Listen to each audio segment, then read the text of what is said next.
David tint conseil avec les chefs de milliers et de centaines, avec tous les princes. Ramenons auprès de nous l'arche de notre Dieu, car nous ne nous en sommes pas occupés du temps de Saül.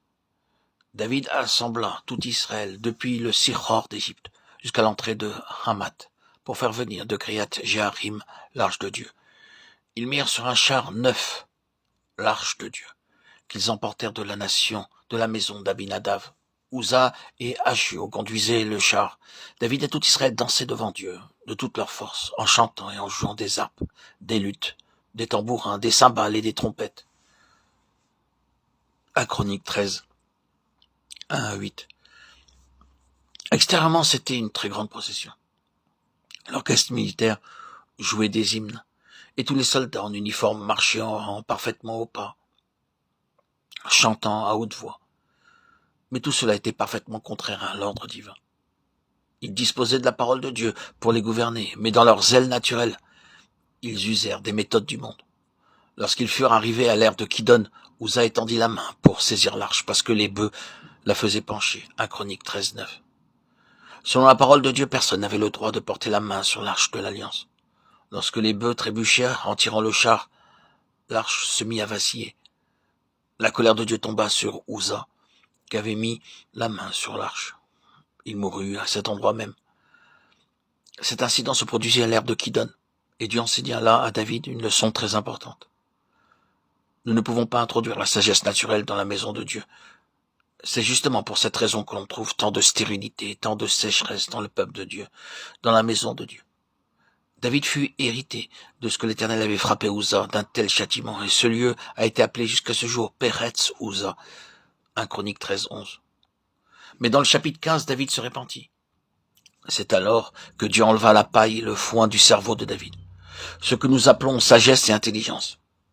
Dieu le regarde comme de la paille. De la vie de Dieu, il y avait à ce moment-là beaucoup de rebut dans le cerveau de David. Il en est de même pour beaucoup d'entre nous.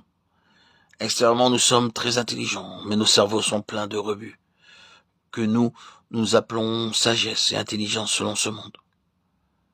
Dieu doit utiliser toutes sortes de moyens pour délivrer nos cerveaux de tous ces rebut. Dans ce but précis, Dieu permit même à Saül de persécuter David pendant plusieurs années jusqu'à ce qu'il ait appris à marcher et à demeurer dans la volonté de Dieu, dans les moindres détails de sa vie. Des fils de Kehat, Uriel, le chef et ses frères, 120 des fils de Merari, Azacha, le chef et ses frères, 220 des fils de Gershom, Joël, le chef et ses frères, 130 des fils d'Élite, Saphan, Shemaïa, le chef et ses frères, 200 des fils d'Hébron, Eliel, le chef et ses frères, 80 des fils d'Ouziel, Aminadav, le chef et ses frères, 112. David appela les sacrificateurs Tzadok et Abiatar, et les Lévites Uriel, Asaja, Yoël, Yermaria, Eliel et Aminadav. Il leur dit, vous êtes les chefs de famille des Lévites, sanctifiez-vous, vous et vos frères, et faites monter à la place que je lui ai préparé l'arche de l'Éternel, du Dieu d'Israël, parce que vous n'y étiez pas la première fois. L'Éternel, notre Dieu, nous a frappés, car nous ne l'avons pas cherché selon la loi. 1 Chroniques 15, 5, 13. Remarquez dans ce passage combien David s'était repenti. Dans le chapitre 13, il avait consulté le conseil militaire. Maintenant, dans ce chapitre 15, il consulte les Lévites. Eux seuls ont le droit de ramener l'arche de Dieu à sa place. Remarquez également ce qui est dit au verset 13. Parce que vous n'y étiez pas la première fois, l'Éternel, notre Dieu, nous a frappés, car nous ne l'avons pas cherché selon la loi. David s'exprime ainsi. Nous n'avons pas cherché l'Éternel selon l'ordre établi par lui-même. Il avait appris cette leçon importante, à savoir que notre propre zèle, notre intelligence, notre savoir-faire et notre activité naturelle n'amènent que la mort dans l'œuvre de Dieu.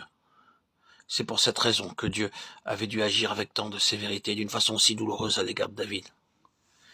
Les sacrificateurs et les Lévites se sanctifièrent pour faire monter l'arche de l'Éternel du Dieu d'Israël. Les fils des Lévites portèrent l'arche de Dieu sur leurs épaules, avec des barres, comme Moïse l'avait ordonné d'après la parole de l'Éternel. 1 Chroniques 15, 14, 15. Dans Nombre 4, 10 à 12, il nous est dit clairement comment, selon les instructions de Dieu, l'arche devait être transportée. Et désormais, l'arche fut portée conformément à l'ordre établi par Dieu. 1 Chroniques 15, 17 à 25, 28. Lorsque l'ordre divin est respecté, la joie éclate partout de toutes sortes de manières. De nos jours, on peut voir de nombreux serviteurs de Dieu qui utilisent de multiples moyens, des expédients mondains pour assembler davantage d'argent. Au lieu de dépendre de Dieu en lui faisant connaître leurs besoins, ils dépendent de publicité, faisant usage de toutes sortes de moyens naturels pour faire impression sur les gens. Pour rassembler beaucoup d'argent pour l'œuvre de Dieu, des spécialistes sont embauchés afin de pouvoir soutirer de l'argent, obtenir plus d'argent de manière manipulatrice. Ces gens, ces professionnels ne dépendent pas de Dieu. Pour obtenir l'œuvre du Seigneur, ils travaillent à leur propre compte, pour remplir leur poche avant tout. Et c'est ainsi qu'on emploie toutes sortes de moyens humains, terrestres et mondains pour attirer des gens dans des réunions, des assemblées. Ce sont des méthodes mondaines qui ne sont pas scripturaires.